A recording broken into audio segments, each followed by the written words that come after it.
Welcome back to Annie's Basement.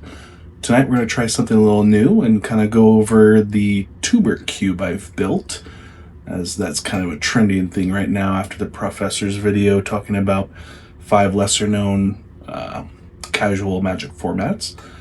Suffice to say, I'm glad I built that this last summer and showcased it a couple times on some videos. And so if you're interested, I'd like to break it down for you guys and explain why I built mine the way I did, and take some inspiration if you want to build your own. That's what I did. I've actually borrowed my inspiration from another YouTuber, Redshirt Down, and as mentioned the first time that we played this combat Twobert is what he called it, where it was a lot more focused on like creature combat with combat tricks and stuff. So since then I've tweaked it a bit, and now learning the origins of the Twobert, coming from Ryan Overdrive. I read a lot of his philosophy. I listened to his videos breaking down his Twoberts and the philosophy and how he built them, which is really interesting. I'd say I'll link it down in the video or the description below if you want to check it out. Listen to his philosophies on Twoberts and stuff. It's really interesting stuff. And also check out Redshirt Down. I'll link him as well. Awesome cubing stuff. I mean, there's a plethora of it out there. I'm just dabbling myself. I'd like to get better. I've actually built my own first one not too long ago, which I can link or whatever. I'll link it. You guys can check it out. But anyways, tonight we're going to focus on my Twobert. So I'll switch over to camera here.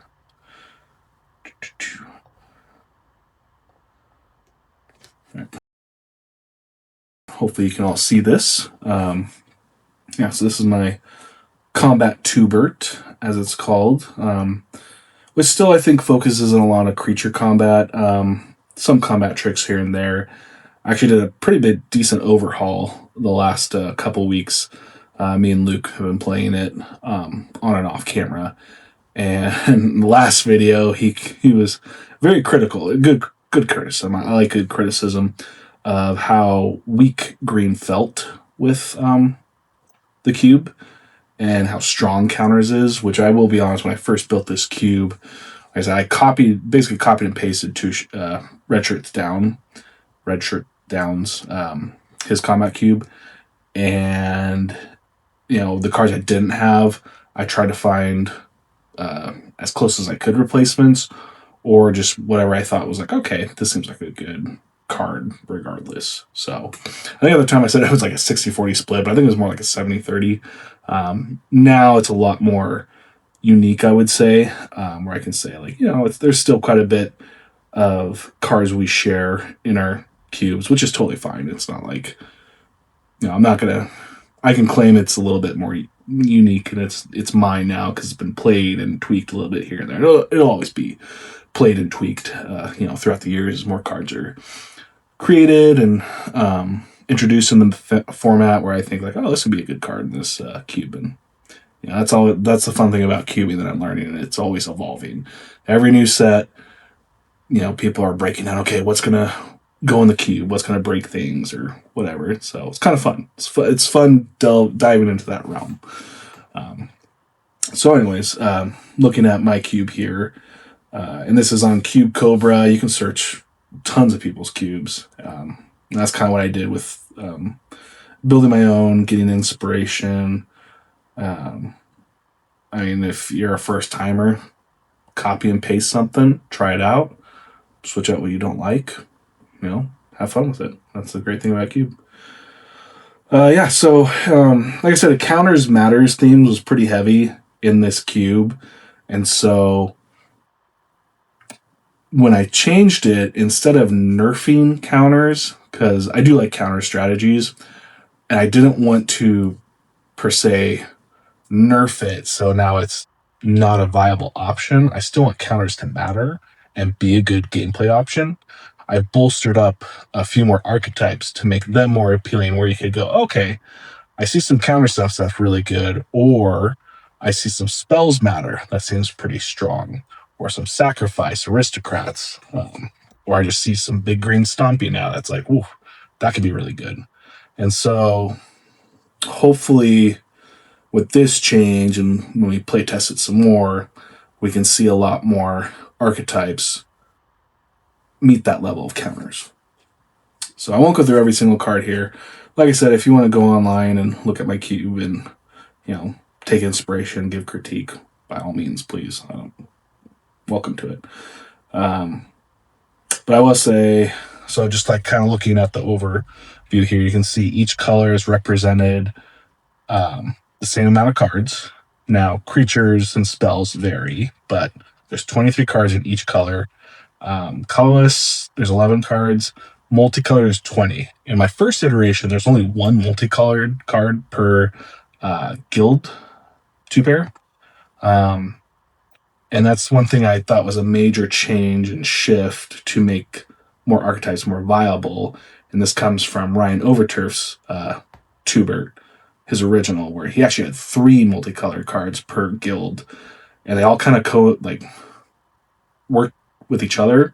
So you could kind of, if you went, got a bunch of multicolored, so example, it was Aureus, it would kind of okay, this is the deck I'm building. I'm building a blink deck type of thing. Or if I'm grabbing a bunch of Rakdos cards, I'm going to be all in on sacrifice. So I kind of made those archetypes a lot more stronger with the multicolors if you pick them up. Like I said, now there's 2 of each instead of 3, because then I would have to cut more. I could cut more colorless out, or 2 more cards from each monocolor, but I didn't really do that. Like I said, I changed out about 20 cards. I want to play test it before I do any more tweaking, because right now this feels pretty good. So anyways, without further ado, the white, you can see white weenies. It's not really white weenies, but a lot. Well, you look at the black and red, there's a lot of 1-drops on black and red, which is fine for sacrifice water. But anyways, the white, a lot of the white here, a couple of these modular creatures that come with counters. Modular, though, you can only put the counters on artifact creatures. But you can see some lifelink. There's party represented, which can be a thing in here. You kind of have to spread your colors out, but I think the party mechanic's really fun. Kytheon is one of 2 planeswalkers, but they're flip planeswalkers, so you have to put a little effort into flipping them, which I think is okay. Ryan Overturf's his cube, I think there was a couple of planeswalkers per color and color pair, which made it seem really explosive. Actually, I'd love to copy that and build a separate one and try that out. It seems really powerful and fun. So go check that out. I think it's really cool. But anyway, with mine, there's only 2 and they're flips. It's Kytheon and then Baby Jace. So a little effort to flip them, but still strong nonetheless and fun cards. They can fit into multiple archetypes.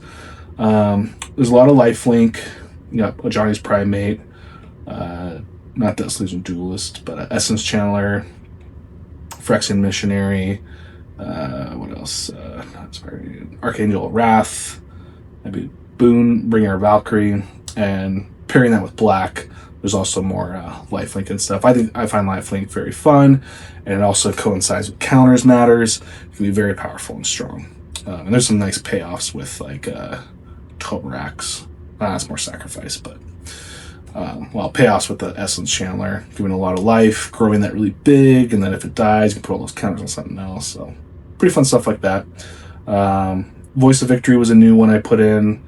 Recent card from Tarkir Dragonstorm.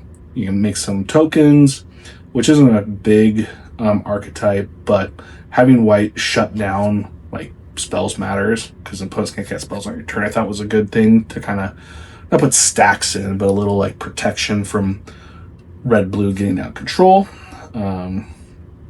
Halvar, haven't really played with him yet, but there's enough equipment in here to make him pretty strong. Creatures you control that are trying to equip have double strike, and I want to say there's at least 10 pieces of equipment. I actually cut a lot of artifacts from the last iteration of this that kind of no one really picked up, and they didn't seem very impactful, but I kept the equipment. See if Halvar can kind of an equipment Boros deck or whatever could be a thing. So yeah, he stayed in here for now. Then your white spells, yeah, Ephemerate, Blink. So if you're going Azorius Blink, that's a thing. You're Not Alone, nice little combat trick, just buff things. Shelter, Protection. Love Griff's Boon from Shadows over Innistrad. one of my favorite one drops in the entire game. So that's kind of a pet card I threw in here. And Abiding Grace, this is actually Retro Down's one of his pet cards, and it's quickly becoming one of mine. Just because, and it kind of fuels its own archetype of like recursion and just one drops. So at the beginning of your end step, you can either gain a life, so it fits in a lifelink, or return a target creature with mana value 1 from your graveyard to the battlefield, which are a ton of one drops, and that can fuel a fun sacrifice outlet type of thing. Moving on to blue. Blue is, for now, maybe a bit more of a support color, which blue kind of is. I mean, you don't really want to go mono blue unless you're doing full control and you can get all the blue cards, but even then, that'd be a little risky. So, I mean, you got your Delver Secret, Spells Matter, Fairy Seer, just a 1/1 flying Scry, Spectral Sailor, awesome one drop that can start drawing cards later on. Thousand Face Shadow that copies things. There's Baby Jace, some Prowess, Spells Matter stuff. Mercurial Spell Dancer can kind of copy spells. Stormdraker, Tracer Jake, just a nice little flyer, but also if you target with spells, you can draw cards. Aether Chandler is a nice little card, modular thing. Arcane Protsky is pretty cool. We've only played with it one time, but it's like a little Snapcaster Mage that has like a little restriction, but still pretty good. Storming Entity, again, nice prowess flyer. Spells, I put in a hard counter spell. Felt I needed blue to be a little bit stronger, and so just put up the straight up counter spell in there. But yeah, some nice little combat tricks, counters, protection, bounce, flicker effects. So yeah, very much a supportive. Blue can kind of fit into a lot of different archetypes in this cube. And we go black. Carrion Feeder, one of my new favorite cards. One drop, starts sacking stuff and growing it really big. Couple that with Abiding Grace, gets pretty gross. Cult's Conscript also has recursion. Evolved Sleeper is a new one that could be fun. Turning into a cleric, which triggers a Twobert. You can start drawing cards. Knight of the Even Legion, nice little guy that just can keep growing. Stoglite Stalker, love this card from Lost Caverns of Ixalan. Yeah, just some Menace Lifelink. And then black feels pretty strong. I don't think it's unbeatable, but it's pretty strong on its own. Drawn is powerful. If she sticks to the board next turn, you start growing everything on attacks. Quasi Revenant, nice 3/3, flying Destrous Lifelink. And then you can give something those same abilities if it's been put in the graveyard. And Torborax, he hits the board and he can become a huge threat. He's never gotten there, but I think, yeah, he turns into a threat. Gonti's amazing. You flicker Gonti, which Luke did to me once. That was disgusting. Start stealing your opponent's cards. Rankle's kind of an MVP. He might get cut if he's too powerful. Last video we did with this cube, he kind of, every time he hit the board, he just won me games. Ravenous Chupacabra, always a good card. Harvester Misery is a new one. Figured I'd test it out. 5/4 Menace, which is a pretty powerful effect, but also can like wipe out a bunch of little weenie cards when it hits a board, or you can kind of cycle it, discard it, and just shoot something dead. Maybe recur it later. Fame Death is a fun combat trick. When your creature dies, you can come back with a 1/1 counter. Unearth for recursion, some proliferate, just straight up removal. Again, I don't think black is strong, but I don't think it's unbeatable. I mean, it does what it does. It's got some lifelink, it's got sacrifice, and it's got kill spells. Typical black. Move on to red. Red can go a couple different ways. You can go red aggro, a lot of nice one drops here, but there's also very powerful like Spells Matters with Prowess. You got Monastery Swiftspear, Dragon's Rage Channeler, which is new, which could be really fun. You also do a lot of like targeting your own stuff, like Heartfire Hero. We got Zada as a nice payoff. Love to see that kind of take off one of these times we play it.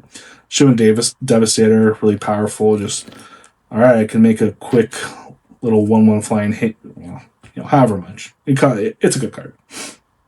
But yeah, a lot of spells Matters.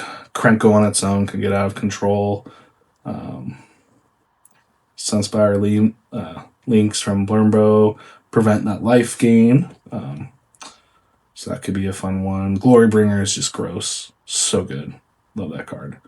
And yeah, just a lot of like some combat tricks to target your own stuff could trigger some archetypes here, or just burn, removal, chain lightning, awesome card.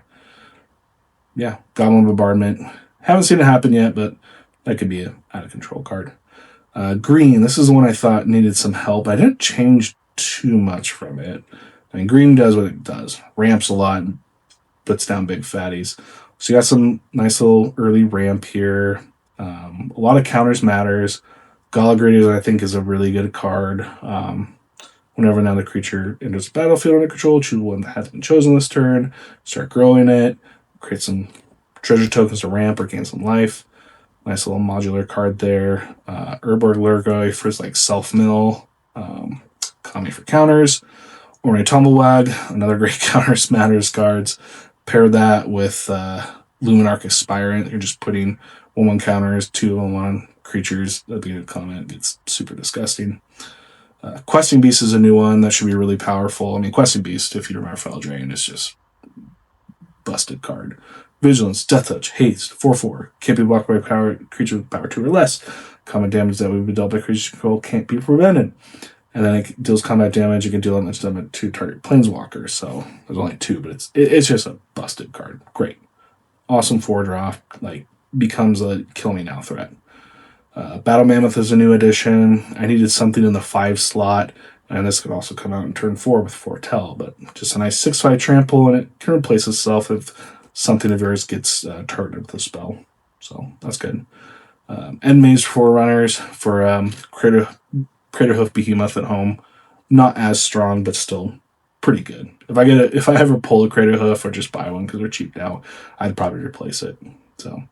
And just typical green, gross stuff, little combat tricky stuff, or get some lands. And Plukranos, basically a mono green card. With the Phyrexian hybrid mana, you can still transform it for 7 mana, or 6 mana and 2 life, I should say.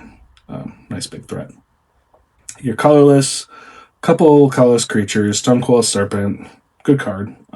Junior Brute, also a great card. And like nice little 1-drops for recursion type of stuff. Not really played with yet, but like I said, we've only played this cube a few times, and yeah. So and then here's your equipments here for artifacts. Nice little 1-drops and 2-drops. Yeah, all pretty strong. I think again paired with Halvar should be pretty decent. Now the multicolored, again, this is where big changes happened, and hopefully kind of makes things more consistent with certain archetypes.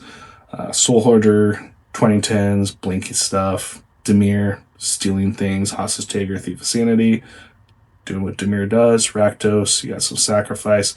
Immersing Predator, I think could be a really good, powerful card if you get the right things. Comes in, 3/3 flyer for 4 seems okay, but it has all this built-in protection plus not self-sacrifice, but sacrifice. So doing what Rakdos does. Gruul, typical Bloodbraid Elf, just a fun, great Gruul card. And then I put Kolan Yudaro, just has a nice big 7-drop, 7/7. When it enters, it does things. You can have it fight something, remove it, or just trample and haste, and just becomes a big game-ending threat. Selesnya, just some tokens, some pumping your creatures matters. Selesnya does. Kutzil, kind of like the where is it? Oh, Voice of Victory prevents spells from getting cast on your turn from opponents. So kind of shut down those strategies. Also some built-in combat card draw. Orzhov, I completely revamped. I had very old clunky card from Ravnica Colleagues. It's a good card, but it's a 6-drop, so it's just too slow. So Orzhov, I just put in more recursion. Lurrus might be too busted. We'll see, though. But, does what Orzhov does. And then Priest of Fell Rights, you get double recursion type of stuff. Spells matter. Prowess, haste, casting spells, pumping your team. Good stuff. Golgari, some self-sacrifice, and counters matters. Boros, you got Feather Feather's awesome. Self-targeting spells, and just keep bringing it back, which is really powerful. And then Tori Avenant, whatever. Bumps your team. Big swingy end the game type stuff. Simic, Hydroid Krasis, great card. Needed some more support. So hopefully with the changes to green and blue, Hydroid Krasis can be a bit more impactful. And then also adding Tatiova. Tatiova's an awesome card. Just that nice landfall trigger, start gaining life and drawing cards. Just an amazing card. Lands. Again, lands are something anyone, you can tweak whenever. You can make it less consistent, more consistent. I want to make it a tiny bit more consistent on the mana base. It's still a really good mana base. We got the pain lands, I guess. Tap for a colorless or pay 1 to tap for its respective 2 colors. Or the bounce guild lands that tap for 2. I think I'm going to cut these, actually, and maybe either put in Surveil lands if I get them all, or the shock lands, just for that extra consistency, but also, like, the consistency comes at a cost with life, so maybe that kind of either speeds things up, slows things down, whatever. And then also these utility lands. Actually, my favorite land so far is the landscape cycle from Modern Horizons 3. This came from Resher's Down Cube. Yeah, I got all 10. You can run, it helps with 3 colors. You're not always going to do a lot of 3 colors with this unless you're maybe playing with 4 players. So far we've only done 2 because you get enough cards to run 2 colors. But if you're feeling adventurous, you have the option to do 3 easily enough with these landscapes.